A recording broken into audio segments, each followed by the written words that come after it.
నమస్కారం. సంక్రాంతి దోష పరిహారం ప్రత్యేక కార్యక్రమానికి స్వాగతం. సంక్రాంతి అంటేనే సంబరాలు సరదాల పండుగ అని మనందరికీ తెలిసిందే.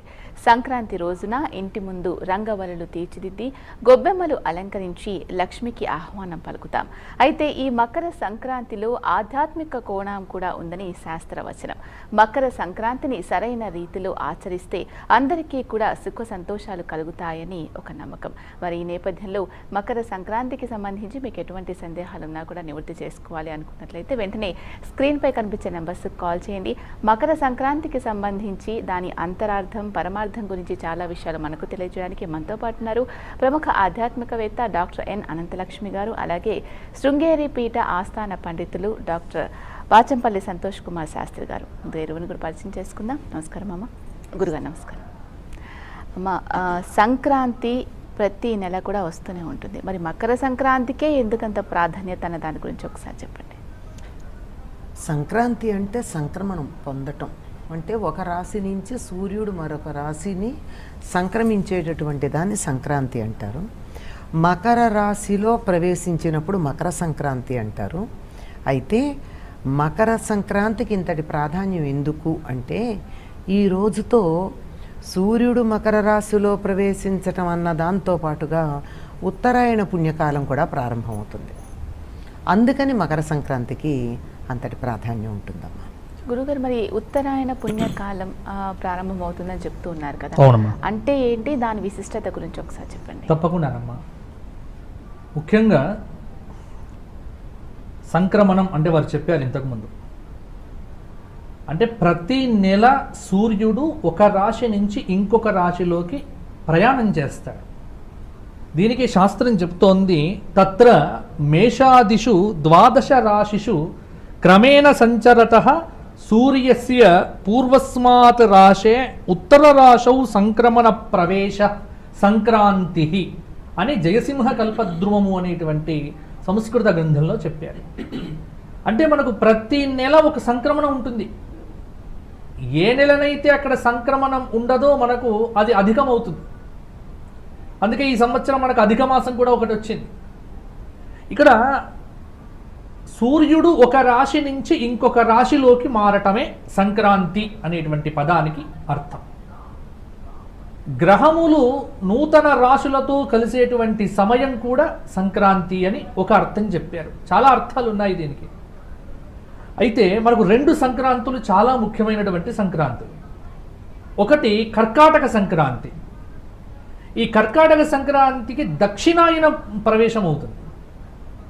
మకర సంక్రాంతి అంటే ఇప్పుడు ఎల్లుండి వచ్చేటువంటిది, మనకు గురువారం నాడు వస్తోంది. సూర్యుడు, దీనికే మనకు శాస్త్రంలో చెప్పారు, కార్ముకంతు పరిత్యజ్య ఝషం సంక్రమతే రవి. సూర్యుడు ధనుస్సును వదిలిపెట్టి మకర రాశిలోకి ప్రవేశించడమే మకర సంక్రమణం. ఎప్పుడైతే సూర్యుడు మకరంలోకి ప్రవేశిస్తాడో అప్పటి నుంచే ఉత్తరాయణ పుణ్యకాలం ప్రారంభమవుతుంది.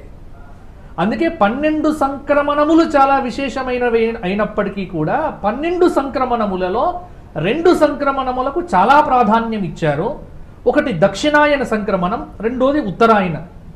అయితే దీనిలో కూడా దక్షిణాయనం కంటే కూడా ఉత్తరాయణానికి చాలా విశేషం ఎక్కువ. ఉత్తరాయణ పుణ్యకాలం గురించి మనకు చెప్పినటువంటి అంశం ఏమిటి అంటే, భగవద్గీతలో వస్తుంది. భగవద్గీతలో అగ్ని జ్యోతి అహహ శుక్ల షణ్మాస ఉత్తరాయణం అని శ్రీకృష్ణ భగవానుడు చెప్తాడు. అగ్నిదేవత, పగటి దేవత, శుక్లదేవత ఇవన్నీ తేజస్సుగా ఒకే నిర్దిష్టమైనటువంటి కక్షలో ఆకాశంలో ఉండేటువంటి ఆ సమయం ఏదైతే ఉన్నదో దేవతలకు పగటి సమయం అవుతుంది.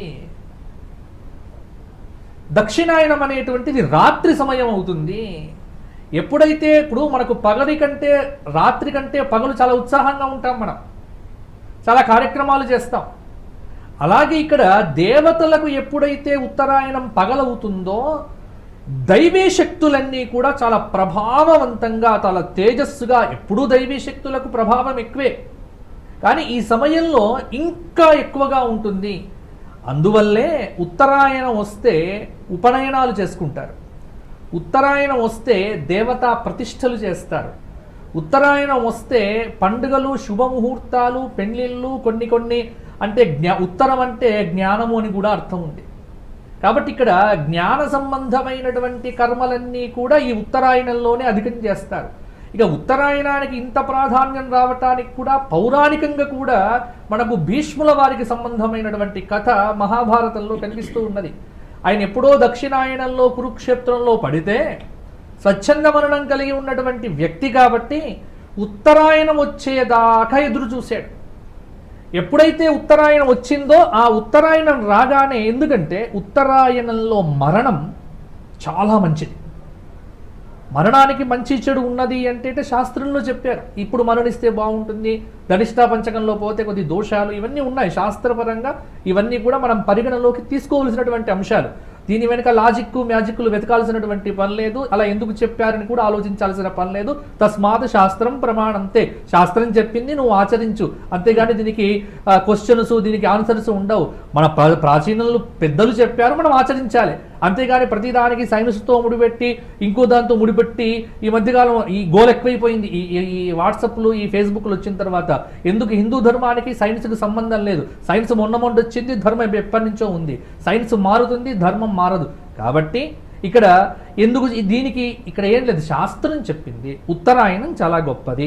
భీష్ముల వారు మనకు ప్రమాణము. భీష్ముల వారు ఉత్తరాయణం వచ్చిన తర్వాతనే మాఘమాసంలో శుక్లపక్షంలో అష్టమి తిథి నాడు ఆయన తన యొక్క శరీరాన్ని వదిలిపెట్టినట్టుగా ఉంది. కాబట్టి ఇన్ని విశేషములు కలిసినటువంటి పర్వ సమయం ఉత్తరాయణం కాబట్టి, అందులో మకర సంక్రమణం కాబట్టి, ఇన్ని విశేషాలు ఉన్నది కాబట్టి కర్కాటక సంక్రమణం కంటే కూడా మకర సంక్రమణానికి, ఉత్తరాయణ పుణ్యకాలానికి చాలా ప్రాధాన్యమును ఇచ్చింది మన ధర్మశాస్త్రము. ఆచారంలో కూడా అనాదిగా మనకు లౌకికంగా వ్యవహారంలో చూసిన సంక్రాంతికి ఏమిటి అంటే ఇట మంచి కొత్త బియ్యం ఇంటికి వస్తాయి. చల్లటి కాలం కాబట్టి చలి సమయం.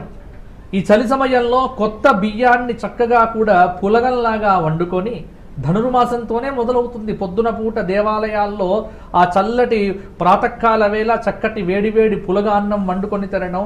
అలాగే ఇప్పుడు కూడా ఈ మకర సంక్రమణం అంటే కూడా రైతులకు సంబంధమైనటువంటి కర్షకుల పండుగ, ప్రకృతిని అనుసరించి వచ్చేటువంటి పండుగ. హరిదాసులు, ఖగోళంలో మార్పులు, మొత్తం భూలోకమంతా కూడా పచ్చగా ఉంటుంది. పితృదేవతలకు చాలా ఆనందమైన సమయం. కాబట్టి ఇన్ని విశేషాలు ఉన్నటువంటి పర్వదినం కాబట్టే మకర సంక్రమణం, మకర సంక్రాంతి, ఉత్తరాయణం ఈ రెండు చాలా విశేషమైనటువంటివి. ఇంకా దీనికి సంబంధించినటువంటి విశేషాంశాలు మనం మాట్లాడుకుందాం. కాలర్ ఉన్నారు, మాట్లాడదాం. హలో హలో, సందేహం ఏంటో అడగండి అమ్మా. సందేహం ఏంటో అడగండి. నమస్కారం. అరే ఉదయం తద్దిన ఉంటే సాయంత్రం భోగిపల్లి పోయొచ్చా అండి పిల్లలకి? ఏంటమ్మా? ఉదయం తద్దిన ఉంటే సాయంత్రం భోగిపల్లి పిల్లలకు పోయొచ్చా అని పోయొచ్చమ్మా. ఇప్పుడు ఆబ్దీకం పొద్దున్నే అయిపోతుంది కాబట్టి ఇబ్బంది లేదు. ఆబ్దీకం అయిపోయిన తర్వాత సాయంత్ర సమయంలో పిల్లలకు భోగి పండ్లు పోయటానికి ఆబ్దీకాలకు సంబంధము లేదు. నిరభ్యంతరంగా భోగి పండ్లు అనేటువంటివి ఒక దృష్టి దోష నివారణ కోసం చేసేటువంటి పండుగ కాబట్టి మీరు రేపు సాయంత్ర సమయంలో మీ ఇంట్లో పిల్లలకు చక్కగా భోగి పండ్లు పోసుకోండి. ఆబ్దీకం మధ్యాహ్నం అయిపోతుంది కాబట్టి దానికి దీనికి ముడిపెట్టాల్సిన పని లేదు. గురుగారు మరో కాలర్ ఉన్నారు. హలో, మీ సందేహం ఏంటో చెప్పండి అమ్మా.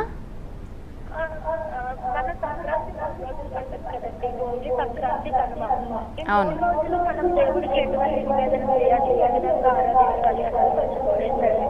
ఎటువంటి నివేదన చేయాలి, ఏ విధంగా ఆరాధించాలి? 3 రోజులు మనకు పండుగ కదా, సంక్రాంతి, భోగి, కనుమ, సంక్రాంతి. ఈ 3 రోజులు ఏ విధంగా ఆరాధించాలి, ఏ విధమైన నైవేద్యాలు సమర్పించాలి అని. అమ్మాయి ఇంతకు ముందే ఇప్పుడు మనకి డాక్టర్ బాచంపల్లి సంతోష్ కుమార్ శాస్త్రి గారు చెప్పారు, కొత్త బియ్యం వస్తాయి అని. అసలు ఇదంతా కూడా కొత్తదనంతో వెళ్లి విరిసేటటువంటి సమయం ఇది సంక్రాంతి. ఇటు కొత్త బియ్యం వస్తాయి, కొత్త బెల్లం కూడా అప్పుడు వస్తుంది వండి. ఆ తరువాత అప్పుడప్పుడే అపరాలు అంటే పెసలు, మినుగులు లాంటివి కూడా రావడం మొదలు పెడతాయి. వాటితో ఆ పెసలు వేసి, ఇంకా పల్లెల్లో అయితే బాగా మీరు గ్రామాలు లోపలికి గనక వెళ్ళినట్టయితే పెసలు బాగా ఎండకుండా ఉండి తడితడిగానే ఉంటాయి, ఇంకా బాగా ఎండకుండా తయారై ఆ పెసల్ని ఉన్నట్టుగా వేస్తారు, పప్పు కూడా చేయకుండా. అట్లా చేసి దాంతో పులగం చేస్తారు. కనుక పులగం అన్నది దీన్నే పొంగలి అని కూడా అంటూ ఉంటారు. కట్టె పొంగలి లేదా కటు పొంగలి అనేటటువంటి పేరుతో కూడా ఉంటుంది. ఇది బొమ్మలు పెట్టే సంప్రదాయం ఉన్నవాళ్ళు తప్పనిసరిగా బొమ్మలకి పొంగలే నివేదన చేయాలి. అమ్మవారికి ఎప్పుడు నివేదన చేసినా తప్పనిసరిగా పొంగలి, ప్రథమం పొంగలి అని మనకు ఒక మాట ఉంది. సావిత్రి గౌరీదేవి నోములు చేసినా, మరి దసరాల్లో పూజలు చేసినా, ఎప్పుడు చేసినా అమ్మవారికి నివేదన చేయడంలో మొట్టమొదటి రోజున పొంగల్ నివేదన చేస్తారు. ఈ బొమ్మల్లో కూడా మొత్తం ఎన్ని బొమ్మలు పెట్టినా గౌరీదేవిని పెడతారు గనక, గౌరీ పూజ చేస్తారు గనక పొంగలి నివేదన చేయాలి. అంతేకాకుండా ధనుర్మాస ప్రారంభం నుంచి కూడా తప్పనిసరిగా ఉదయ భోగం ఏదైతే ఉందో గోదా రంగనాథులకు నివేదన చేసేది, అది కూడా ప్రధానమైనటువంటి అంశం పొంగలి. ఎందుకంటే మొదటి 15-20 రోజుల వరకు పాలు పెరుగుతో కలిపింది ఏది చెయ్యరు. వాళ్ళు అదే కదా చెప్తారు, పాలున్నోం నెయ్యున్నోం అని చెప్పి ఆవిడ నియమాలు చెప్తూ ఉంటుంది. అందుకని ఆ తర్వాత కూడారై రోజు వరకు చెయ్యరు. అయితే దేవుడికి నివేదన చేసింది ప్రసాదంగా తీసుకోవచ్చు అనే నియమం ఉంది కనుక కొన్ని ఆలయాల్లో పెట్టినా పులగం చేస్తారమ్మా. తప్పనిసరిగా ఈ 3 రోజులు కూడా పులగం నివేదిస్తారు. దాంతోపాటుగా కొత్త బెల్లం కూడా వస్తుంది. అంతేకాకుండా వేసవి కాలంలో గోవులు, గేదెల కన్నా కూడా ఆవులు కడతాయి. దాంతో లేగంటి పాలు అందుబాటులో ఉంటాయి ఈ సమయానికి. ఈ లేగంటి పాలతో చక్కగా పరమాన్నం చేసి నివేదన చేస్తారు. ఇది తమిళనాడు అంతా కూడా ఈ పాలు బయట పెట్టి పొంగించేటటువంటి పద్ధతి ఒకటి ఉంది. అది కూడా వాళ్ళు తులసి దగ్గర ఆరు బయట సూర్యరశ్మి పడుతూ ఉండేటట్టుగా ఈ బయట పాలు పొంగించి అందులో బియ్యం వేసి, పొంగుతున్న పాలల్లో బియ్యం వేసి మంచి పరమాన్నం తయారు చేస్తారు. అలా పాలు పొంగుతూ ఉండగా చేసింది కనుక దానికి పొంగలి అనే పేరు కూడా వాళ్ళు పెట్టారు. అందుకే అసలు పండక్కే పొంగల్ అంటారు వాళ్ళు. అంటే కొత్త బియ్యం, కొత్త పాలు, కొత్త పెరుగు, ఇవన్నీ కొత్త బెల్లం, ఇవన్నీ వేసి చేసేది. అందువల్ల తప్పనిసరిగా దేవుడికి నివేదన చేయడానికి పరమాన్నం, ఆ తర్వాత కట్టు పొంగలి లేక కట్టె పొంగలి, ఇది ప్రధానమైనటువంటి అంశం. ఇంకా తినడానికంటారా, కొత్త బియ్యం వస్తాయి గనక చక్కగా అరిసెలు, చక్కిలాలు, ఇక్కడ సకినాలు అంటారు పేరు. ఏదైనా దరిదాపుల్లో ఒకటే కై మురుకులు అంటారు తమిళనాడు ప్రాంతం. అంటే చేత్తో ఇట్లా వాటిని తిప్పి చేస్తారు కనుక కై మురుకులు అని. ఇది ఏదైనా పూర్తిగా కొత్త బియ్యంతో చేసే వంటలు, నూనె పీల్చవు, 6 నెలల పాటు పాడవకుండా ఉంటాయి. అంటే పూర్వకాలం నెల జీతగాళ్ళు కాదు కదా, వారం జీతాలు, నెల జీతాలు, రోజు ఆదాయాలు ఉన్నవాళ్ళు కాదు. వ్యవసాయ ప్రధానమైనటువంటి దేశంలో వ్యవసాయ సమయంలోనే, పంటలు వచ్చే సమయంలోనే చేతి నిండా డబ్బు ఉంటుంది, సొమ్ము ఉంటుంది కనుక 6 నెలలకి సరిపడా పిండి వంటలు చేసుకుంటారు. కనుక ప్రధానంగా చేసుకునేవి ఇవేనమ్మా. ఇది మరో కాలర్ ఉన్నారు, మాట్లాడదాం. హలో, నమస్కారం. నమస్కారం అండి, మీ సందేహం ఏంటో చెప్పండి. రేపు ఎన్నంత వరకు అమావాస్య అయిపోతుంది. మరోసారి స్పష్టంగా అడగండి. సౌండ్ వస్తుంది. రేపు అమావాస్య కదండి, రేపు అమావాస్య వెళ్ళిపోతుంది. ఏ సమయం వరకు అమావాస్య వెళ్ళిపోతుంది అని అడుగుతున్నారు. ఇప్పుడు అమావాస్య పితృతర్పణాదులకైతే అయిపోయింది. ఎందుకంటే అమావాస్య అపరాహ్న సమయానికి ఉంటే పితృతర్పణానికి యోగం. రేపు కొన్ని పంచాంగాలను బట్టి, ఇప్పుడు ఇక్కడ దుర్సిద్ధాంత పంచాంగాన్ని బట్టి ఒక పద్ధతి, లేకపోతే సూర్య సిద్ధాంత పంచాంగాన్ని బట్టి ఒక పద్ధతి, ఒక పద్ధతి అయితే రేపు 10:42 వరకు అమావాస్య వెళ్ళిపోతుంది. అంటే ఇంకొకటి కూడా ఇక్కడ యాతిథిం సమనుప్రాప్య ఉదయం యాతి భాస్కరః. ఏ తిథిని ఆశ్రయించి సూర్యుడు ఉదయిస్తాడో ఆ తిథే ఆ రోజు నిత్య సంకల్పానికి, నిత్య కార్యక్రమాలకు విధించవచ్చు అనేది ధర్మశాస్త్రం ఇక్కడ మనకు చెప్తోంది. అందువల్ల రేపు అమావాస్యనే మనకు సంకల్ప తిథి, సంధ్యావందనాదులకు అమావాస్యనే సంకల్ప తిథి. అయితే ఆబ్దికాదులకు మాత్రం అయిపోయింది. కాబట్టి రేపు అమావాస్య అనేటువంటిది రమారమి 11 తర్వాత అమావాస్య అనేటువంటిది వెళ్ళిపోతుంది. చూచాయిగా నేను అటు ఇటు చెబుతున్నాను, మీరు పంచాంగం తీసి క్యాలెండర్ తీసి ఇంకా సరిగ్గా సమయం అనేటువంటిది చూసుకోవచ్చు. గురుగారు మరో కాలర్ ఉన్నారు. హలో, హలో, మీ సందేహం ఏంటో అడగండి అమ్మా. మీ సందేహం ఏంటో అడగండి. హలో చెప్పండి అమ్మా, నేను రామరాజు చూడాలని మాట్లాడుతున్నానండి. చెప్పండి. రేపు భోగి మంటల్లో నవధాన్యాలు వేయించారండి పోయినసారి మా అత్తగారు. చెప్పండి. నవధాన్యాలు వేయించారండి భోగి మంటల్లో, అటు భోగి మంటల్లో నవధాన్యాలు వాళ్ళ అత్తగారు వేశారట, వెయ్యొచ్చా వేయకూడదా అని అడుగుతా. మీ ఇష్టమమ్మా, ఏదైనా వెయ్యొచ్చు, వెయ్యకూడదని ఏం లేదు. భోగి మంటల్లో వెయ్యకూడని పదార్థం ఏం లేదు. ఇల్లు శుభ్రం చేసుకున్నాక పనికిరాని చెక్కలు, సామాను, కట్టెలు ఇలాంటివన్నీ కూడా భోగి మంటల్లో వేసేస్తారమ్మా. కానీ ప్రధానంగా భోగి మంటల్లో వేసేవి ఏమిటి అంటే, గొబ్బెమ్మలు చేసినప్పుడు వాటిని పిడకలుగా కొడితే ఆ గొబ్బెమ్మల పిడకలతో భోగి మంటలు వేయడం అన్నది ప్రధానం. గొబ్బెమ్మల పిడకలు దేశీ ఆవు పేడతో చేసినవి, జెర్సీవీను సంకరజాతి కాదు. ఆ దేశీ ఆవు పేడతో చేసినటువంటి, పైగా దాని మీద పసుపు కుంకాలు కూడా ఉంటాయి. వాటిని గనక వెలిగించినట్టయితే వాతావరణం కొంచెం బాగుంటుంది. అని మామూలుగా అయితే మనకి ఈ భోగి మంటలు వేయడం అన్నది ఒకదానికి ప్రతీకగా చెప్తారు. ప్రత్యేకంగా మనకి దాని ప్రయోజనం అన్నది కనపడకపోయినా అగ్ని ఆరాధన అనే దానికి సంకేతంగా దీన్ని చెప్పడం ఉంది. ఇదిగో ఉత్తరాయణం అనగానే ఉపనయనాలు, జ్ఞానము ఇవన్నీ చెప్పారు కదా, దానికి సంకేతంగా జ్ఞానజ్యోతిని వెలిగించటం అని, ఇక నుండి అగ్ని కార్యాలు మొదలైనటువంటివన్నీ ప్రారంభించటం అన్న దానికి ఒక ప్రతీకగా చెప్పడమే తప్ప అంతకన్నా ప్రత్యేకంగా ఏం లేదు. అయితే ఈ గొబ్బెమ్మల పిడకలతో ప్రధానంగా చేస్తూ మిగిలినటువంటివన్నీ కూడా అందులో వేయడం ఉంటుంది. మీరు నవధాన్యాలు అవి వేస్తున్నారు అంటే భోగి మంటలు అయ్యాక స్నానం చేయడం కాక స్నానాధికాలు పూర్తి చేసుకుని భోగి మంటల్లో ఉన్నప్పుడు నవధాన్యాలు అవి వేసినట్టయితే యజ్ఞం చేసినటువంటి ఫలితం కూడా వస్తుంది. మరో కాలర్ ఉన్నారు. హలో, హలో, మీ పేరు ఎక్కడి నుంచి కాల్ చేస్తున్నారమ్మా? అండి, నా పేరు జగన్ చేస్తున్నా. చెప్పండి. నమస్కారం గురించి చెప్పండి. రేపు భోగి రోజు అమావాస్య. అవును అవును. అయితే అమావాస్యని దేవుళ్ళను కడగొద్దంటున్నారు. కడగొచ్చా కడగరాదా? దేవుళ్ళను కడగొచ్చా కడగరాదా? ఒకటి, అమావాస్య నాడు దేవతలను కడిగే సంప్రదాయం లేదు. అంటే పండుగ కదా అని.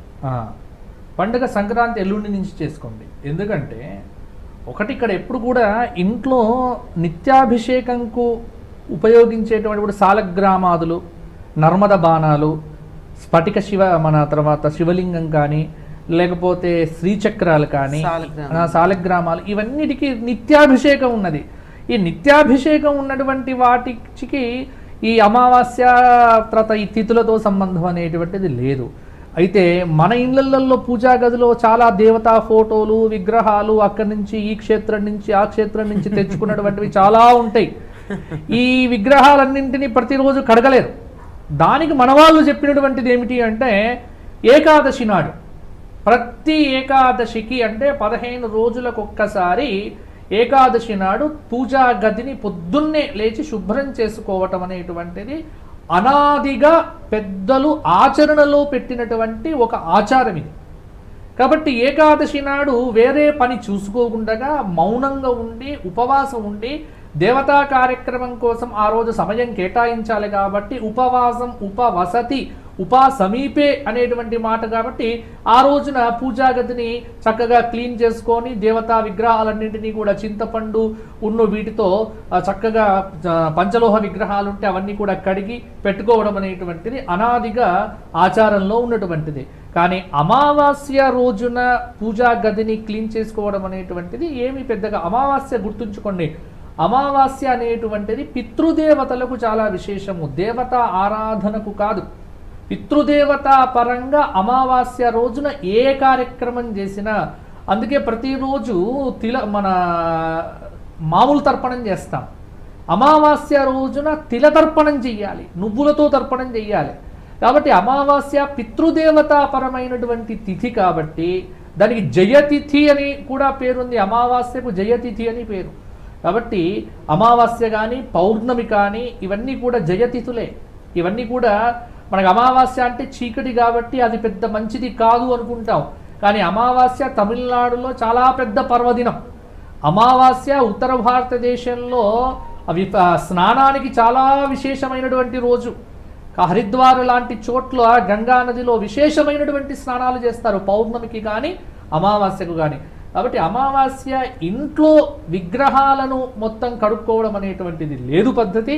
కాబట్టి రేపు భోగి వచ్చింది, రేపు అమావాస్య కాబట్టి అనేటువంటి అమావాస్యకు భోగికి సంబంధం అనేటువంటిది లేదు. రేపు ప్రాతకాల తిథి సూర్యోదయానికి అమావాస్య ఉన్నది కాబట్టి రేపు అమావాస్య రోజున చేసేటువంటి పనులు కావున రేపు పూజా గదిలో విగ్రహాలను క్లీన్ చేసుకోవాల్సిన అవసరం ఏమీ లేదు. అంత ఉంటే ఎల్లుండి సంక్రాంతి కాబట్టి ఎల్లుండి చేసుకోండి, లేదు ఏకాదశికి చేసుకోండి. ఇప్పుడు మొన్న ఏకాదశి అయిపోయింది, ఏకాదశి పెట్టుకోండి. ఇది చాలా మంచి ఆచారం, అనాదిగా మన పెద్దలు మనకు చూపించినటువంటి ఆచారం, దాన్ని మనం అనుసరిస్తే సరిపోతుంది. గురుగారు మరో కాలర్ ఉన్నారు. హలో, మీ పేరు? సుబ్రహ్మణ్యం గారు, మీ డౌట్ ఏంటో అడగండి.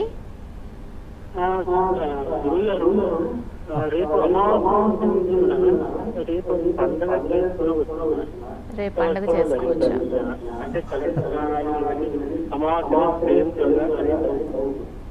ఇక్కడ ఇంతకు ముందు వారు చెప్పినట్టు అమావాస్య మనకు 3 రోజుల పండుగ. భోగి, సంక్రాంతి, కనుమ.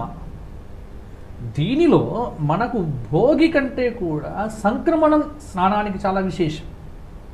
ఆ సంక్రమణం అనేటువంటిది ఎల్లుండి మనకు పుష్యశుక్ల పాడ్యమి, పౌష్యమాసం శుక్లపక్షం పాడ్యమి తిథి ఉదయము 8:14 నుండి మకర సంక్రమణ పుణ్యకాలం ప్రారంభమవుతుంది. కాబట్టి మకర సంక్రమణ పుణ్యకాలం, ఉత్తరాయణ పుణ్యకాలం ప్రారంభం ఎల్లుండి కాబట్టి విశేషమైనటువంటి స్నానాదులకు, దానాదులకు, ఇవన్నిటికీ కూడా ఎల్లుండి చాలా మంచిది. కాబట్టి రేపు అమావాస్య భోగి, రేపు భోగి వంటలు వేసుకోవటం, అలాగే భోగి పండ్లు పోసుకోవటము, ఈ భోగి నాడు మనం చేయాల్సినటువంటి ఏవైతే ఉన్నాయో మీ ప్రాంతీయ ఆచారములను బట్టి, మీ ఇంట్లో మీ పెద్దలు ఏవైతే ఆచార సంప్రదాయాలను అనుసరిస్తున్నారో వాటిని పోగొట్టకుండగా మీ పెద్దల నుంచి తెలుసుకొని మీరు భోగినాడు ఏ ఆచారములను ఆచరిస్తారో అవన్నీ కూడా రేపు చెయ్యటం. ఇక స్నానానికి ఎల్లుండి మకర సంక్రమణ పుణ్యకాల సమయం ఆసన్నమైనప్పుడు స్నానం కానీ, దానం కానీ, జపం కానీ, తపస్సు కానీ, అనుష్ఠానాదులు కానీ ఇవన్నీ కూడా ఎల్లుండి ఉదయము 8:14 నుంచి చక్కగా పుణ్యకాలం ప్రారంభమవుతుంది. సాయంకాల సమయం దాకా మనకు పుణ్యకాలం అనేటువంటిది ఉంటుంది. ఆ సమయంలో మీరు చేసుకోవచ్చు. అందుకే అభ్యంగన స్నానాదులకు ఎల్లుండి చాలా మంచిది రేపటి కంటే కూడా. గురుగారు మరో కాలర్ ఉన్నారు. హలో, హలో, మీ సందేహం ఏంటో అడగండి అమ్మా, అడగండి. నమస్కారం అండి గురుగారు. చెప్పండి. నమస్కారం అండి.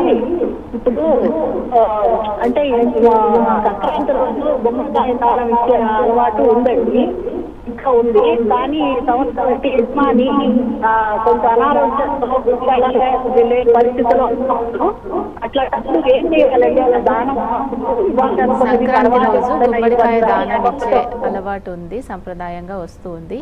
మా యజమానికి ఆరోగ్యం బాగాలేదు కాబట్టి ఏం చేయాలి అని అడుగుతున్నారు. ఒకటి కూడా యజమానికి ఆరోగ్యం బాగాలేకపోతే ఇప్పుడు సాధారణంగా కూష్మాండ దానం చేయటం అనేది సంక్రాంతికి చాలా మంచిదమ్మా. ఆ రోజు విధానంలో ఉంది. దానం చేసేటువంటి వస్తువుల లిస్ట్ ఒకటి మనకు ఆ పురాణం ఇచ్చింది. ఎప్పుడు కూడా పురాణం ఇచ్చినా మనం లౌకికంగా ఆలోచించినా ఉపయోగపడే వస్తువులనే దానం ఇమ్మని శాస్త్రం చెప్తుంది. ఏం దానాలు ఇవ్వాలి సంక్రాంతికి అంటే ఇప్పుడు విరివిగా గుమ్మడికాయలు వస్తాయి బయటికి. గుమ్మడికాయ కూష్మాండ దానం ఒకటి. ఈ కూష్మాండ దానం ఏమిటి అంటే గుమ్మడికాయని బలికి వాడతారు. అంటే దేవతామూర్తుల బలులకు గుమ్మడికాయలను చాలా విశేషంగా వాడేటువంటి సంప్రదాయం ఉన్నది. అలాగే గుమ్మడికాయని కూష్మాండం అంటే భూమండలానికి ప్రతీకగా కూడా చూస్తారు. అందువల్ల నరదృష్టి, నరఘోష, వ్యాధి తీవ్రత ఇవన్నీ తగ్గటానికి గుమ్మడికాయ దానం చాలా మంచిది. ఎవరైతే ఇంటి యజమాని ఇక్కడ అనారోగ్యంగా ఉన్నారో ఆయన ఇవ్వాల్సిన పని లేదు. ఆయన పేరుతో వాళ్ళ అబ్బాయి కానీ లేకపోతే మీరు కానీ దానం అనేటువంటిది ఓ బ్రాహ్మణుణ్ణి పిలిపించి ఇవ్వవచ్చు. అదే కాదు, కంబలి దానం చేయొచ్చు. ఇప్పుడు చలికాలం కదా, కంబలి లేనటువంటి వాళ్ళకు బీదవారికి కంబలి ఇవ్వండి. అలాగే నువ్వుల దానం, తిలదానం అనేటువంటిది చాలా గొప్పగా చెప్పారు. తిలలు దానం చేయవచ్చు, పితృదేవతలకు చాలా ప్రీతికరము. అలాగే ఆహార పదార్థాలు తినటానికి ఇంతకుముందు చెప్పారు కదా, వారు అనంతలక్ష్మి గారు చెప్పారు, డాక్టర్ అనంతలక్ష్మి గారు, చకినాలు, అరిసెలు ఇవి కూడా ఇవ్వవచ్చు చక్కగా. ఎందుకంటే లేనటువంటి వాళ్లకు, పేదవారికి చక్కగా తెలంగాణలో కాస్త మామూలుగా గ్రామీణ ప్రాంతం వారంతా కూడా సకినాలు అంటారు. కాస్త మా ధర్మపురి కానీ మంథిని, ఈ చెన్నూరు ఈ ప్రాంతంలో చక్కిలాలు అంటారు. ఏదైనా ఒకటే. ఇప్పుడు ఏంటంటే బాల వ్యాకరణంలో లక్షణ విరుద్ధం బగు భాష గ్రామ్యం అంటారు. గ్రామ్య భాష కూడా తీసుకోవచ్చు మనం. కాబట్టి చకిలాలు కూడా దానం చేయండి చక్కగా. తిలల అంటే ఆహార పదార్థాలు 6 నెలల వరకు పాడబోవు అని చెప్పి నిజమే అది. కాబట్టి ఉపయోగపడే వస్తువులను దానం చేయండి. మీ ఇంట్లో యజమాని ఎవరైతే వారు అనారోగ్యంగా ఉన్నారు కాబట్టి వారి పేరుతో మీరు దానం చేయవచ్చు. వారి అనారోగ్యానికి దానానికి సంబంధం లేదు. దానం మీరు ఎప్పుడైనా ఇవ్వవచ్చు. ఒకవేళ రేపు కాదు ఎల్లుండి వీలు కాకపోతే మరుసటి రోజైనా చెయ్యండి. ఈ 3 రోజుల్లో ఉత్తరాయణ పుణ్యకాల ప్రవేశ సమయం నుంచి ఏ సమయంలోనైనా దానం చేయటం అనేటువంటిది మంచిది. అది మీ శక్తికి మించకుండగా మీ శక్తిని అనుసరించి కూష్మాండ దానము, వస్త్రదానము, అలాగే హిరణ్యదానము, ఘృతదానము చాలా చెప్పారు. అవన్నీ స్వాగతం. అమ్మ, ఇంతకుముందు కూడా కాలర్తో మాట్లాడడం జరిగింది. భోగి పళ్ళు భోగి పండుగ రోజు పోస్తారు కదా అని. పిల్లలకు దృష్టి లోపాలు కానీ ఏమన్నా తగిలితే కానీ పోతాయి అన్న ఉద్దేశంతోనే భోగి పళ్ళు పోస్తారా, లేకపోతే దాని వెనుక ఉన్న అంతరార్థం ఏంటి అన్న దాని గురించి ఒకసారి చెప్పండి. ఆ పదంలోనే భోగి పళ్ళు అని ఉంది కదా, భోగినాడు పిల్లలకి పోసే పళ్ళు అని అర్థం. ఇది సాధారణంగా ప్రాంతీయంగా స్వల్పంగా భేదం ఉన్నా ప్రధానంగా జరిగేది ఏమిటంటే ఇనప పాత్రలు. పూర్వకాలం ఇనప పాత్రలు కొల పాత్రలుగా ఉండేవి. అంటే కొలవడానికి సోల, అడ్డ, కుంచం, తవ్వ ఇట్లాంటివి. అట్లాంటి ఇనప పాత్రలో రేగుపళ్ళు, రాగి డబ్బులు, అంటే ఇప్పుడు రాగి చాలా రాగిది ఎక్కడైనా దొరికితే 100 రూపాయలు ఖరీదు చేస్తుంది అనుకో.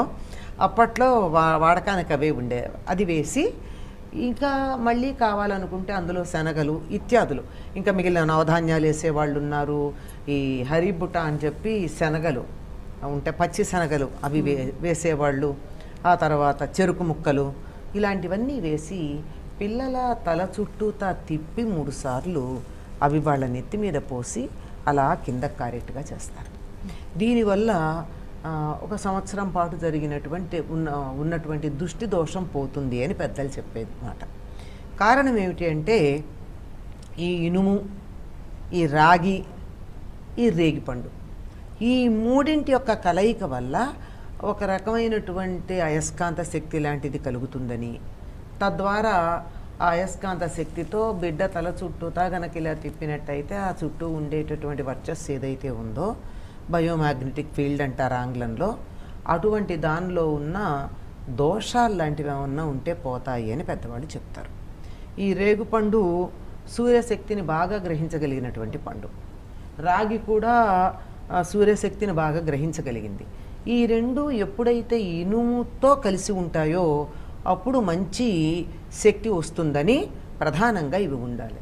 అయితే ఈ రోజుల్లో మనం ఏం చేస్తున్నాం, రాగి ఎలాగో లేదు గనక రూపాయలు, 5 రూపాయలు, 10 రూపాయల బిళ్ళలు అన్నీ వేసేసి చేస్తున్నాం. ఆ నికెలు, క్రోమియం అవి వేసినందువల్ల ప్రయోజనం లేదు.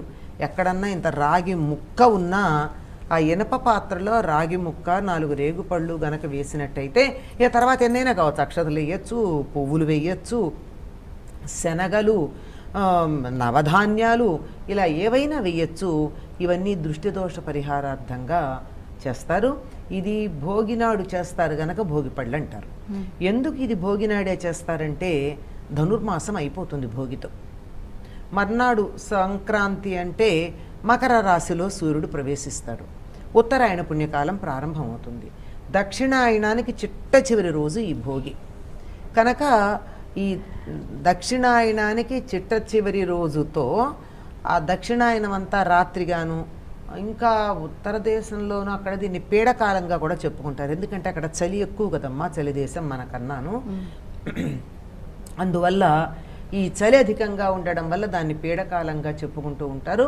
ఆ పీడ పోయింది అనడానికి సంకేతంగా ఆ నాటితో అయిపోయింది. ఇప్పుడు జరిగినటువంటి సమస్యలన్నీ ఇహ తెల్లవారబోతోంది, చీకట్లు పోతున్నాయి, సుఖపడుతున్నాం, వెలుగు వస్తోంది, ఆనందం ఉంటుంది, ఇహ సంతోషంగా ఉందాం అనడానికి సంకేతంగా ధనుర్మాసం చిట్ట చివరి రోజున అంటే సంక్రాంతికి ముందు భోగినాడు ఈ భోగిపళ్ళు పోయడం అన్నది మనకి సంప్రదాయంగా వచ్చిందమ్మా.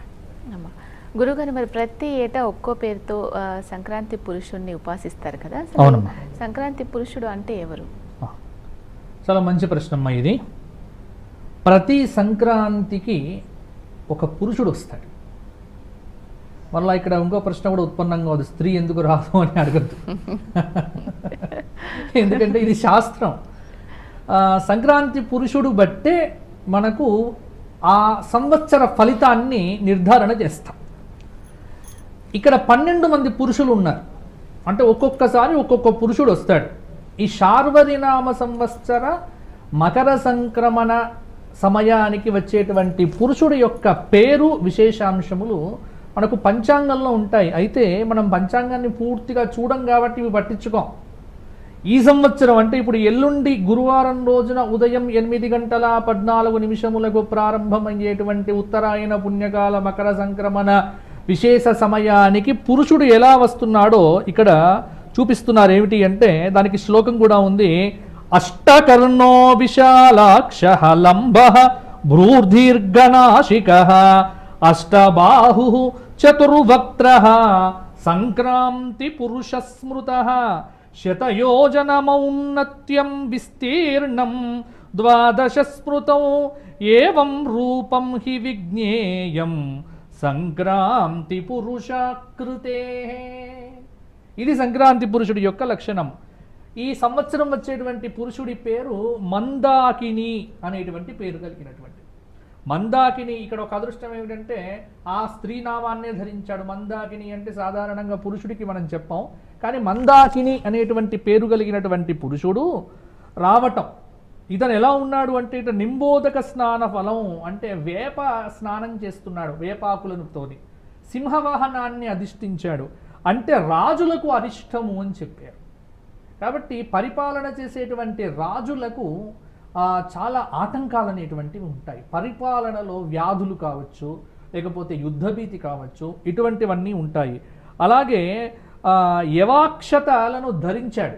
యవాక్షతలను ధరించాడు అంటే యవల పంట తగ్గిపోతుంది. కాబట్టి యవల పంట తగ్గడం కానీ, అలాగే కస్తూరి గంధ విలేపన ఫలం అన్నారు. కస్తూరిని గంధాన్ని పూసుకుంటూ వస్తున్నాడు. దాని ద్వారా ఏమవుతోంది అంటే స్త్రీలందరికీ కొద్దిగా జాగ్రత్తగా ఉండవలసినటువంటి సూచన. అలాగే మాణిక్య ఆభరణాదులను ధరిస్తున్నాడు. మాణిక్యాలు కానీ వజ్రాలు కానీ వీటి యొక్క ఉత్పత్తి అనేటువంటిది తగ్గుతుంది. అలాగే నారికేలాన్ని తింటున్నాడు అంటే ఇట ప్రజలకు చాలా వరకు వ్యాధుల పీడ పెరుగుతుంది. అంటే ఈ భయం అనేటువంటిది అంత తొందరగా తగ్గదు. ఇక నుంచి తగ్గడం ప్రారంభమై మనకు ఈ సంవత్సరం అంటే ఇక్కడ గుర్తుపెట్టుకోండి, ఇది శార్వరినామ సంవత్సర మకర సంక్రాంతి యొక్క పురుషుడి లక్షణం. ఈ శార్వరి సంగతి మీ అందరికీ నేను చెప్పాల్సినటువంటి పని లేదు. శార్వరి అందరికీ కాలరాత్రే మొత్తం మందికి చూపించింది. ఎవరిని అడిగినా నువ్వు బాగున్నావా అంటే ఉసోరం అంటున్నారు, ఎవ్వడు బాగులేడు. ఒక బాగున్నది ఎవర్రా అంటే ఇంట్లో పిల్లలంతా ట్యాబులు పట్టుకొని ఆనందపడుతున్నారు తప్పితే ఇంకెవ్వరు కూడా పెద్దగా బాగుపడినటువంటి మనకు కనిపించట్లేదు. కాబట్టి వ్యాధులు చాలా వరకు పెరిగేటువంటి ఆస్కారము. అలాగే పూర్వ దిశలో ఉన్నటువంటి తూర్పు ప్రాంతంలో ఉన్నటువంటి వాళ్లకు కాస్త అరిష్టంగా ఉంటుంది. రాజులకు యుద్ధ వాతావరణం ఉంటుంది. పాడ్యమి నాడు ఈ సంక్రాంతి పురుషుడు వస్తున్నాడు కాబట్టి వర్షాలు అనేటువంటివి అనుకూల వర్షాల కంటే అననుకూల వర్షాలంటే ఎప్పుడు మొన్న పడ్డాయి అక్టోబర్ 17, 16 తారీఖుల్లో అవేం వర్షాలు, మనకు ఉన్న పంటలన్నీ నాశనం అయిపోయాయి.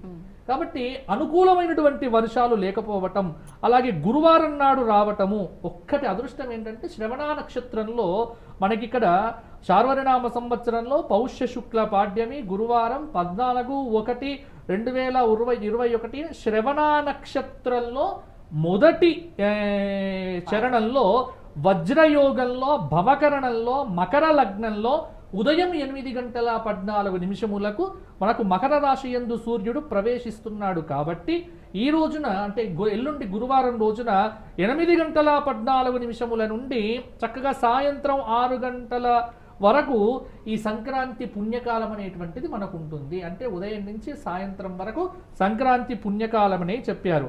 ఇక్కడ ఏం చెప్పారు? సంక్రాంతి పురుషోత్పత్తి కాలే దానం స్వశక్తితః ఫలం కాంస్యాది ధాన్యాది దీయతే దోషనాశనం ఫలాని మూలాన్యజినం సువర్ణం గ్రామాంశుకాద్యం సతిలేక్షుగావః ధాన్యం ఖరాంశో మకర ప్రవేశ ఏతాని దానాని విశేషితాని అని ధర్మశాస్త్రం ఇక్కడ చెప్పింది. అంటే ఈ మకర సంక్రమణ సమయం చాలా పుణ్యమైనటువంటిది కాబట్టి ఈ సమయంలో బంగారం దానం చేయండి. అంటే ఈ మాట చెబితే అందరూ కూడా చాలా, ఎందుకంటే అసలే బంగారానికి రేటు చాలా పెరిగింది. ఎందుకంటే బంగారం అంటే శక్తి ఉన్నవాళ్ళు బంగారం చెయ్యండి, లేకపోతే గోవులు లేకపోతే ధాన్యం రైతులకు గోవులను దానం చేయమని చెప్పారు. అలాగే ధాన్యం చేయమని చెప్పారు. అలాగే సంక్రాంతి పుణ్యకాలంలో పితృదేవతలకు చాలా ప్రీతిగా తిలదానం చేయమని చెప్పారు. ప్రతి వంశంలో ఉన్న పితృపితామహ ప్రపితామహాదులు ఎవరెవరైతే ఉన్నారో వారికి పితృదానాదుల కోసం తిలలు చక్కగా దానం చేయమని చెప్పారు. అలాగే పేదవారికి కంబళ్లను దానం చేయమని చెప్పారు. అలాగే మట్టితో చేసినటువంటి కుండలను దానం చేయమని చెప్పారు. అలాగే పాల పదార్థాలు, నెయ్యి పదార్థాలు, ఏది దానం అనేటువంటిది చక్కగా ఆహార పదార్థాలు ఏవైనా సరే దానం చేయటం అనేటువంటిది చాలా విశేషము. కాంస్య పాత్రలను కూడా దానం చేయవచ్చు అని ఇది సంక్రాంతి పురుషుడికి సంబంధమైన సమగ్రమైనటువంటి వివరణ అమ్మ. దీనిని బట్టి మీరు దానాదులు చెయ్యండి.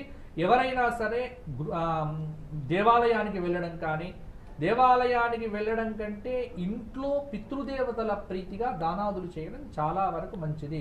ఎందుకంటే ఉత్తర భారతదేశంలో ఖచ్చితంగా ఇంతకుముందు వారు చెప్పారు కంబళ్ళు, చలి బాగా ఉంటుంది. ఎందుకంటే నార్త్ ఇండియా కదా, అందుకే ఖచ్చితంగా అక్కడ దుప్పట్లు పంచుతారు. ఈ సమయం అంతా దుప్పట్లు చాలా వరకు 100 మంది రైతులకు వాళ్ళకు దుప్పట్లు పంచుతారు. మన ప్రాంతంలో కాస్త చలి తక్కువ కాబట్టి దుప్పలను పంచండి. శని బాధ ఉన్నటువంటి వారు చాలామంది అడుగుతూ ఉన్నారు. ఎందుకంటే ఈ సంవత్సరము ఇంకొక విశేషం కూడా నేను చెబుతాను. అంటే సమయం వచ్చింది కాబట్టి మీకు ఈసారి సంక్రాంతి యొక్క విశేషం ఏమిటి అంటే, ఈ సంక్రాంతి మకర సంక్రాంతి అనేటువంటిది కాలసర్పయోగంలోనే వస్తుంది.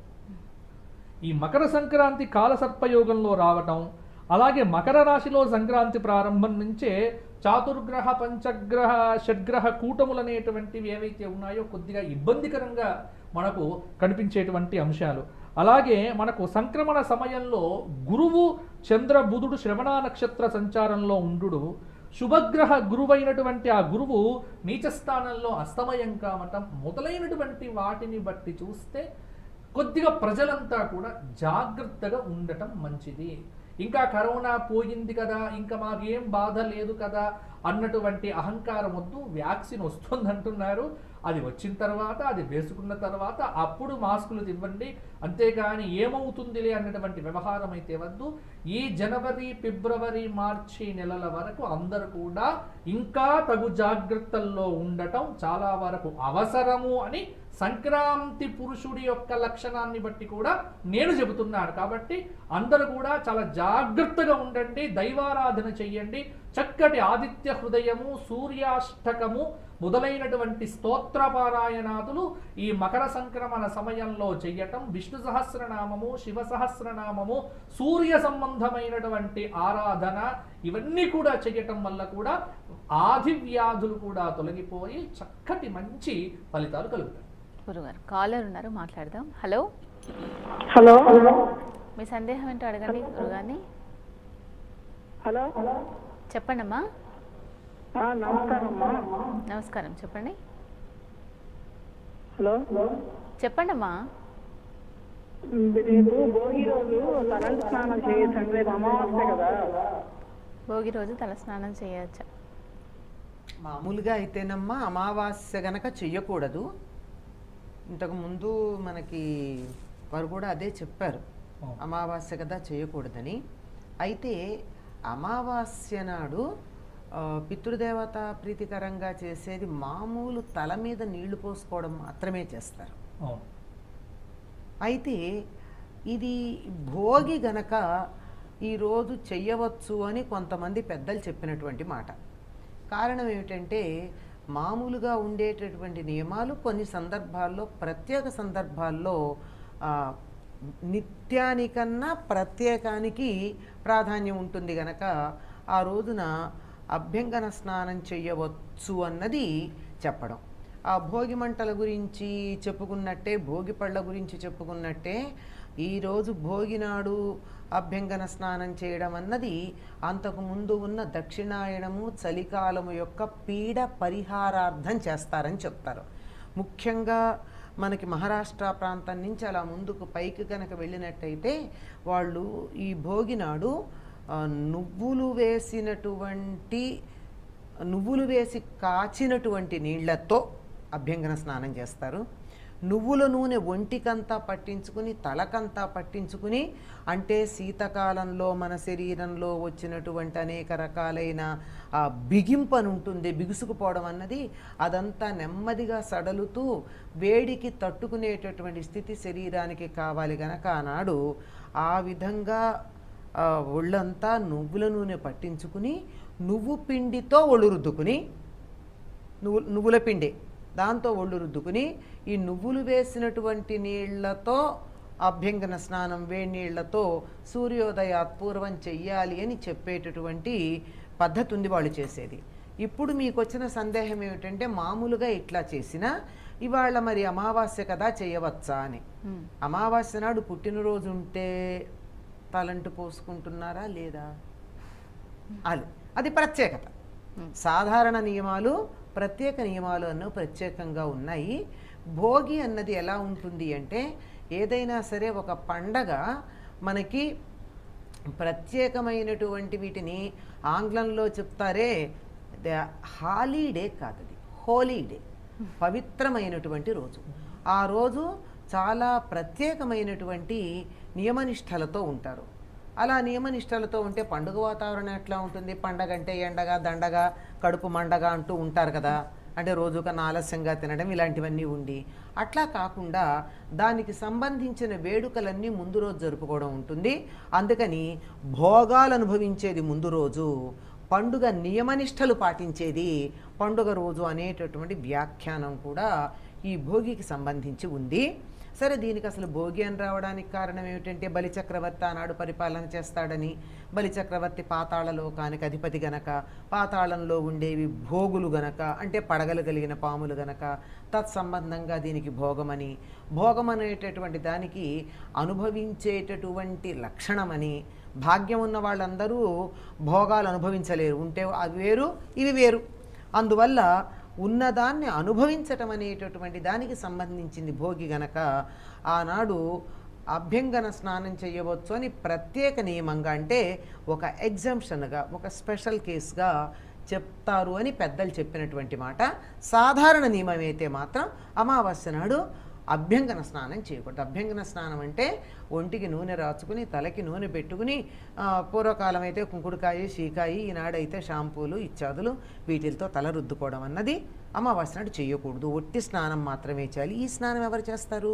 పిల్లలు కాదండి, పెద్దవాళ్ళు మాత్రమే ఈ అమావాస్య నాడు స్నానం చేయడం అన్నది. పిల్లలకి అభ్యంగన స్నానమే సరైనటువంటి పద్ధతి. మరో కాలర్ ఉన్నారు. హలో. హలో, నమస్కారం అండి. నమస్కారం అండి, మీ సందేహం ఏంటో అడగండి. నమస్కారం గారు. చెప్పండి అమ్మా. మా నాన్నగారు కృష్ణపక్షం ఏకాదశి 4 నెలల క్రితం చనిపోయారు.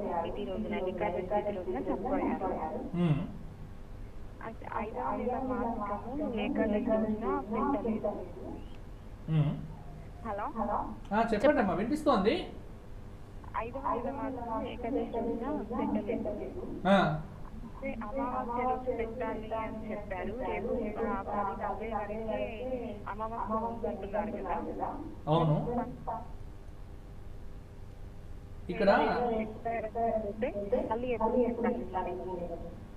ఇక్కడ ఒకటమ్మా, అమావాస్య రోజు నాడు పితృదేవతాపరమైనటువంటి ఆరాధన చేయడం అనేటువంటిది ఉన్నది. ఒకటి, మాసికాన్ని పడగొట్టకూడదు. మాసికాన్ని మీరు పడగొట్టారు కాబట్టి, పోయింది కాబట్టి, ఆ పోయినటువంటి మాసికము ఈ అమావాస్యకు పెట్టుకోండి. లేదు మరలా ఏకాదశి వస్తుంది, శుక్లపక్ష ఏకాదశి, ఆ ఏకాదశికి అయినా పెట్టుకోండి, ఏమీ దోషమేం కాదు. కానీ లెక్కనే ఎప్పుడు కూడా 12 మాసికములు పెట్టవలసిందే. 12 మాసికముల్లో ఒక్కటి కూడా పోగొట్టడానికి వీలు లేదు. మాసికములు పెట్టకపోతే పిండదేహం అనేటువంటిది ఏర్పడదు. దాని వెనుక చాలా ఉన్నది కాబట్టి అది మీరు ఒకవేళ రేపు మీకు భోగి ఇవన్నీ కూడా ఇబ్బంది అనిపిస్తే, ఆ అమావాస్య ఇవాళ కూడా అపరాహ్నానికి ఉంది కాబట్టి, ఇవాళ అయిపోయింది కాబట్టి, రేపు ఉదయమే ఉంది కాబట్టి మీరు మరల ఇప్పుడు తద్దినం పెట్టడం అంటే ఏదో ఒక వ్యక్తిని పిలిచి చక్కగా ఆ సరకులన్నీ కూడా ఇచ్చి ఇంత మంత్రోక్తంగా దానాన్ని ఇవ్వడమే. మీరు అలా అంటే అమంత్రపూర్వకంగా కూడా చేసుకోవచ్చు. దానికి విధి విధానాలు మీ పురోహితుల వారిని అడగండి, మీ ప్రాంత ఆచారాన్ని బట్టి చేసుకోండి. ఒకవేళ రేపు కుదరలేదు అనుకుంటే మరలా వచ్చే శుక్లపక్ష ఏకాదశి రోజున చక్కగా కూడా చేసుకోండి. కాబట్టి ఇంకా మీకు సమయం కూడా ఉంది, కానీ చేసుకోవడం మాత్రం తప్పకుండా చేసుకొని తీరవాలి. అమ్మ, సంక్రాంతి రోజున సూర్య ఆరాధన తప్పనిసరిగా చేయాలంటారు, ఎందుకు? అసలు ఈ సంక్రాంతిని మనం జరుపుకోవడమే సూర్య సంబంధంగా జరుపుకుంటున్నాం. మనం దక్షిణ దేశంలో ఉన్న వాళ్ళమందరం చాంద్రమానాన్నే పాటించిన సౌరమానాన్ని కూడా సమన్వయం చేసుకుంటూ ఉంటాం చాంద్రమానంలో. ఆ సమన్వయం చేసుకునేవే దక్షిణాయన పుణ్యకాలం కానీ, ఉత్తరాయణ పుణ్యకాలం కానీ, విషువులు కానీ, విశ్వత్కాలాలు అని చెప్తూ ఉంటారు. అవి కానీ వీటన్నిటినీ కూడా మనం ఆ రకంగా చేసుకుంటూ ఉంటాం గనక ఇది సౌరమానాన్ని అనుసరించి పాటించేటటువంటి పండగ గనక సూర్యారాధన చేయాలి. ప్రత్యేకంగా ప్రతి సంక్రాంతికి కాక దీనికి ఎందుకండి ప్రత్యేకం అంటే, సూర్యుడు మకర రాశిని ప్రవేశించి మకర రేఖ ఉన్నదే దక్షిణాన భూమధ్యరేఖకి దిగువన, ఆ మకర రేఖ నుండి మళ్ళీ ఉత్తరం వైపుగా ప్రయాణం సాగిస్తూ ఉన్నాడు. కనుక ఉత్తరం ఎప్పుడూ శ్రేష్టమనే అర్థమే కదా ఉత్తరానికి. అలా తన గతిని ఇటు మార్చుకుంటున్నటువంటి సందర్భంలో ఆయన్ని ఆరాధించటం అన్నది చాలా ప్రధానంగా ఉంటుంది. దీనికి సంకేతంగా సంక్రాంతికి సూర్యారాధన చెయ్యాలి అన్నది మనకు ఒక సంప్రదాయంలో చదువు ఉన్నా లేకపోయినా అందరికీ అలా తరతరాలుగా కొనసాగడానికి ఒక సంప్రదాయం ఉంది. ఏమిటంటే, పండగ నాడు రథం ముగ్గు వేస్తాం. ఆ రథం ముగ్గు ఇంట్లోకి రథం ముఖం ఉండేటట్టుగా వేస్తాం. కనుమ నాడు రథం యొక్క ముందర భాగం ఇంట్లోంచి బయటికి వెళ్ళేట్టు వేస్తాం. ఎందుకు ఇట్లా వేస్తారంటే అదంతే అని చెప్తూ ఉంటారు. కానీ ఈ సంప్రదాయం పాటించటం ద్వారా ఈ రథం ఏమిటి? సూర్యరథం. ఈ సూర్యరథం యొక్క గతి మారడం అనేటటువంటి దాన్ని గుమ్మంలో వేసే ముగ్గు దగ్గర నుంచి సంకేతించి చెప్తూ ఉన్నాము. మరి ఆయన ఆరాధన చేయాలని ఎంత బాగా ఉంటుంది. అదే బయట పాలు పొంగించటం కూడా ఎందుకు ఇప్పుడు పరమాన్నమే చేస్తామంటే సూర్యుడికి పరమాన్నం మాత్రమే నివేదన చెయ్యాలి, మరేం తినలేడు పాపం ఆయన, పళ్ళు లేవు, అందువల్ల మెత్తగా వండినటువంటి పరమాన్నం మాత్రమే ఆయనకి నివేదన చెయ్యాలి. అందుకని ఆరుబయటిన ప్రత్యక్ష నారాయణుడు, మిగిలినటువంటి దైవాలు ఎక్కడుంటారో మనం భావనామయంగా వాళ్ళని అనుకోవాలి, కానీ ఈయన మనకు కనపడతాడు కదా. అందుకని ఆరుబయట ఈ మన సంక్రాంతి నెలంతా కూడా పెట్టిన గొబ్బెమ్మల పిడకలు ఉంటాయి, ఆ పిడకలతో దాలి తయారు చేసి దాని మీద ఈ పాల గిన్నె పెట్టి పాలు పొంగుతూ ఉండగా అందులో బియ్యం వేసి ఆ బాగా మెత్తగా ఉడికిన తర్వాత బెల్లం వేసి నెయ్యి వేసి సూర్యుడికి అక్కడే వండిన వాళ్ళు అక్కడే నివేదన చేస్తారు. అంటే ఇట్లా ప్రతిదీ కూడా సౌర సంబంధమైనటువంటి విశేషాలతో కూడుకునున్నది. అందుకనే సూర్యారాధనకి ఇవాళ చాలా ప్రాధాన్యం ఉంది. ఇంకా ఇలాంటివన్నీ ఇంట్లో సాంప్రదాయికంగా చేసేటటువంటి ఉన్నా ప్రత్యేకంగా చెయ్యాలి అనుకుని తెలుసుకుని, తెలిసి చేస్తే ఫలితం ఎక్కువ అంటారు కదా, అలా తెలిసి చేసుకునేటట్టయితే ఈరోజు ఆదిత్య హృదయం పఠించటం కానీ, సూర్య సంబంధమైనటువంటి స్తోత్రాలు ఎన్నో ఉన్నాయి, ఎన్ని సూర్య సంబంధమైన స్తోత్రాలైనా పఠించటం, లేదంటే విష్ణువుని ఆరాధించటం. ఎందుకంటే సూర్యమండల మధ్య ఉండేటటువంటి వాడు నారాయణ సరసిజాసన సన్నివిష్ట అని కదా చెప్తాము, ఆ సౌరమండలంలో ఉండేటి కనుక విష్ణువుని ఆరాధించటం కానీ చాలా ప్రధానం. గురువుగారు, మరి ఈ రోజున ఏ దానాలు చేస్తే మంచిదంటారు? సంక్రాంతి రోజున ఇంతకుముందు నేను మన ఈ కింది శ్లోకంలో చెప్పాను, కింది ప్రశ్నకు చెప్పాను.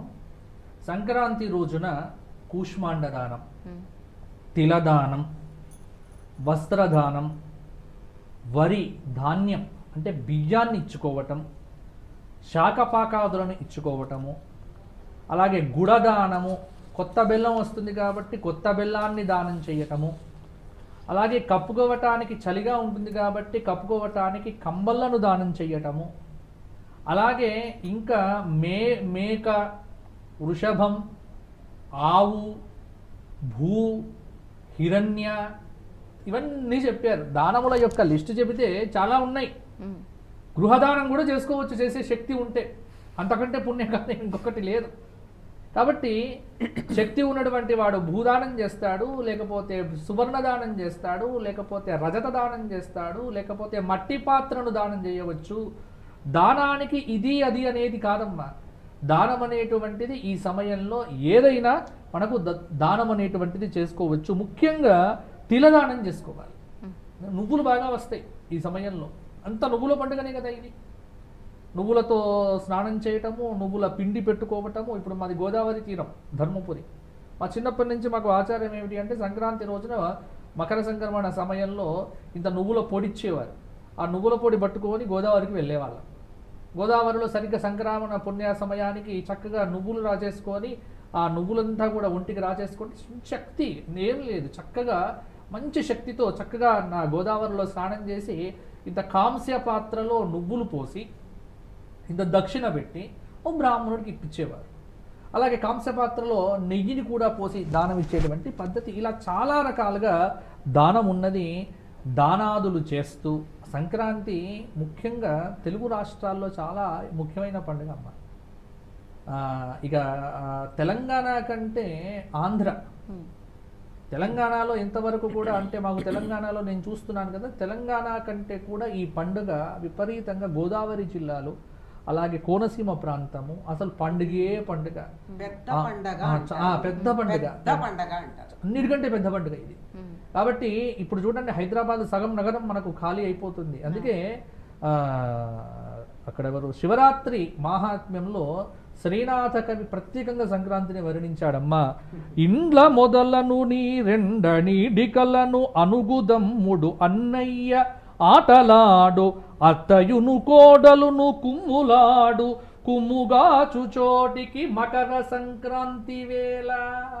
అంటే కుటుంబ సభ్యులంతా ఒక చోటికి చేరి చక్కగా ఆనందంగా ఉండేటువంటి అద్భుతమైనటువంటి పండుగ మకర సంక్రాంతి. అందువల్ల దానాలు ఇవ్వండి, పీడా పరిహారార్థం స్నానాదులు చెయ్యండి, పిల్లలకు రక్షగా చక్కగా భోగి పండ్లు పోయండి. అలాగే ఇంకొకటి వైష్ణవ సంప్రదాయంలో భోగి రేపటి రోజున శ్రీరంగన ఇన్ని రోజులు తిరుప్పావై వ్రతాన్ని ఆచరించినటువంటి మార్గలి తింగల్ మది నిరైంద ఆయన చక్కగా స్తోత్రం చేసినటువంటి ఆ గోదాదేవి ఈ భోగి రోజునే శ్రీరంగనాథుడితో చేరి భోగములు అందుకున్నది కాబట్టి మాకు భోగి ముఖ్యము అని వారు చెబుతూ ఉంటారు. అందుకే రేపు గోదా కళ్యాణం అనేటువంటిది కూడా ఒక సంప్రదాయంలో ఉంది. గోదాదేవి యొక్క కళ్యాణ ఉత్సవాన్ని వైష్ణవ సంప్రదాయంలో ఉన్నటువంటి ఆలయాల్లో నిర్వహిస్తారు.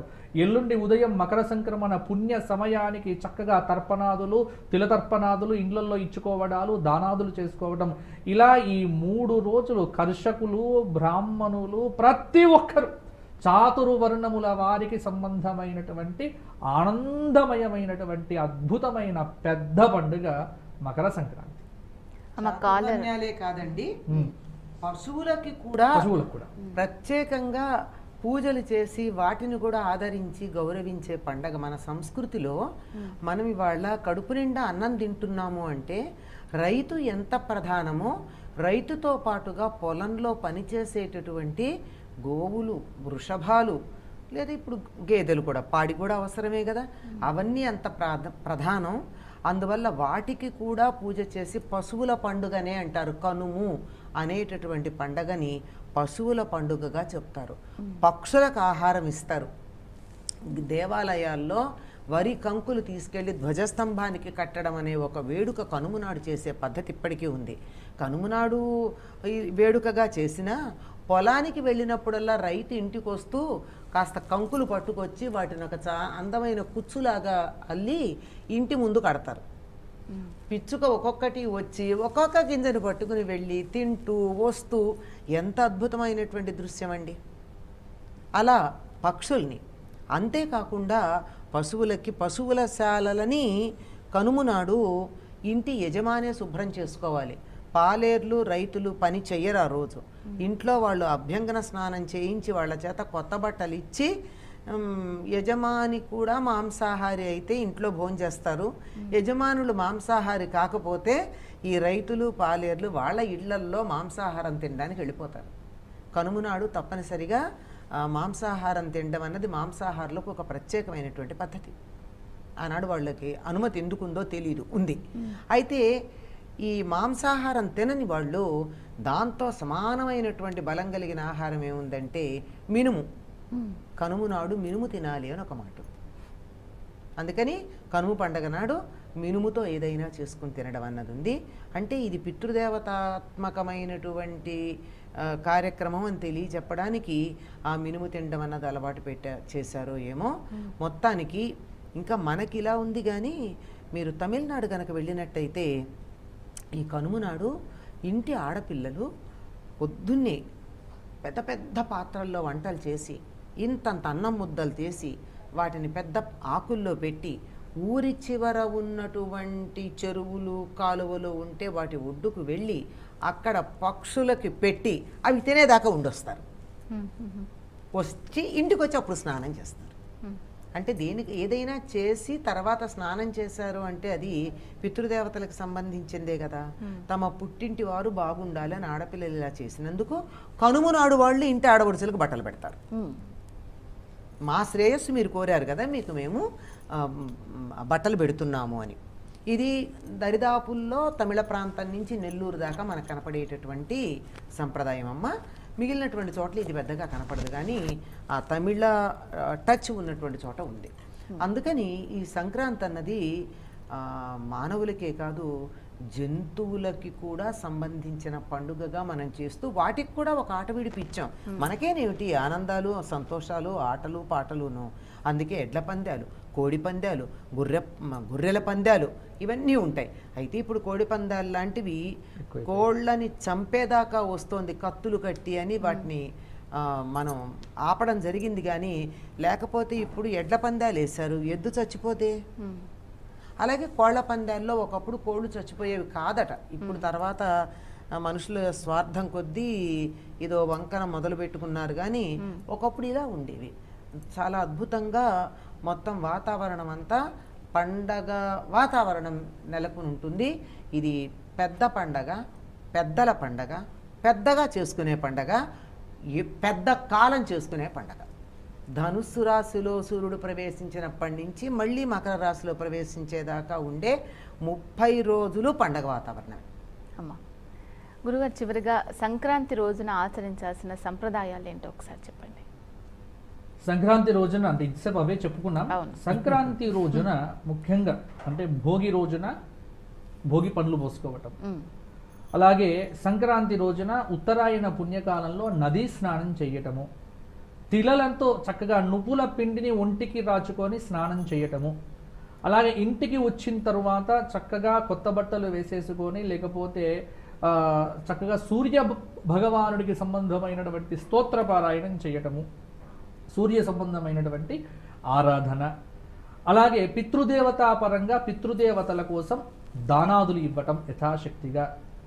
అలాగే కనుమ రోజున ఈ ముత్తైదువులంతా కూడా ఒకరికొకరు ఇంతకుముందు వారు చెప్పినట్టుగా చక్కగా మినుములు ఇచ్చుకోవడం, తర్వాత పసుపు కుంకుమలు పెట్టుకోవటము, అలాగే పశువులను చక్కగా పూజించుకోవటం, ఇలా 3 రోజులు రకరకాల పిండి వంటలు చేసుకొని సమిష్టిగా ఇంట్లో అందరూ కూడా ఒక చోట ఉండి అన్నీ కూడా అంటే ఇన్ని రోజులు చాలా కృత్రిమంగా బతికినటువంటి వ్యక్తులంతా సహజ సిద్ధమైనటువంటి పల్లె సీమల్లో ప్రకృతి యొక్క రమణీయతను ఆస్వాదిస్తూ ప్రకృతిని మనకి ఇచ్చినటువంటి ఆ భగవంతుడిని చక్కగా కూడా ఆరాధన చేస్తూ ప్రకృతితో మనం వికృతి కాకుండా ఎలా సహజంగా బతకాలో నేర్చుకుంటూ ప్రకృతిని పర్యావరణమును కాపాడుకుంటూ ఈ కరోనా లాంటి మహమ్మారి పూర్తిగా తొలగిపోయి మరల మాకు వచ్చే ప్లవనామ సంవత్సర సంక్రాంతి ఇంతకంటే వైభవంగా జరగాలి అని ప్రతి ఒక్క వ్యక్తి సూర్య భగవానుడికి చక్కగా పారాయణం చేసి స్తోత్రం చేసి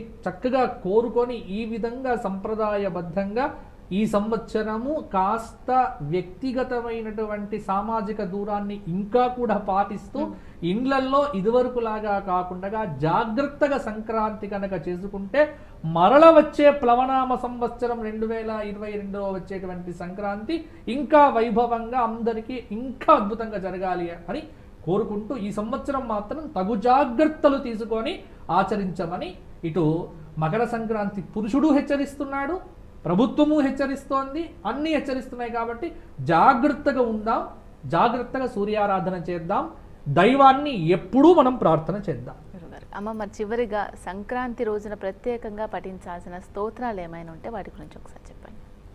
ఇంతకు ముందే చెప్పుకున్నాం కదమ్మా, సూర్య సంబంధమైనటువంటి స్తోత్రాలు, అంతేకాకుండా లక్ష్మీనారాయణులు. ఇందాకే అన్న విష్ణు సహస్రనామాలు అవన్నీను సూర్యమండల మధ్య అంతర్వర్తి అయినటువంటి నారాయణుణ్ణి ఒక్కడిని ఆరాధించం గనక లక్ష్మీదేవిని ఆరాధించటం. అంతేకాకుండా ఈరోజు ఏం చెప్తారంటే పౌష్యలక్ష్మి అంటారు.